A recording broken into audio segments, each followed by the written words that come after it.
on Season 3 of the WCS Wild Audio Podcast. I'm just going to throw out a word that you probably haven't heard in quite some time: bipartisan. We believe that conservation is a nonpartisan issue. Making its way through the U.S. Congress now is a bill that would leverage U.S. funding with philanthropic contributions to provide sustainable financing for protected areas. The U.S. Foundation for International Conservation Act creates a public-private partnership to save wildlife and wild places around the world. Those who have worked on or visited conservation programs know what progress on conservation means for indigenous communities, for efforts to curb wildlife trafficking and to improve security, and for the benefit of livelihoods across the globe. That is why there is robust bipartisan and bicameral support for that.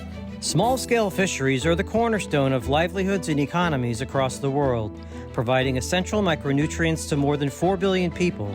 What's more, they also employ more than 150 million people in the industry, the majority of whom live in the global south and are most vulnerable to the impacts of climate change. Fishers are the most numerous ocean users around the world. They usually know the most about coastal ecosystems, more than anybody else out there.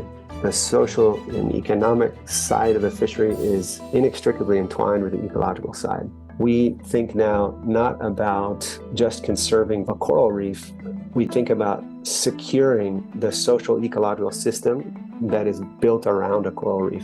Bright red scarlet macaws are among the world's largest parrot species. In Guatemala, protecting them from habitat destruction and poaching for the pet trade is a major challenge. One of the approaches taken by WCS Guatemala is to hand-raise low-weight chicks. In the wild, these chicks typically don't survive, but to boost the population, the team removes the chicks from the nests and raises them in a remote field lab.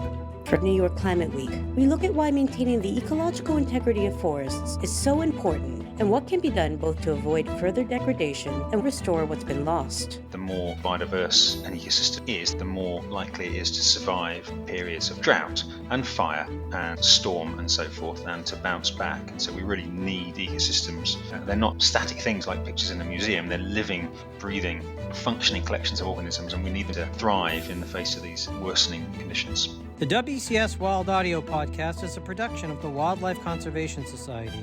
We'll be back soon with our 4th season.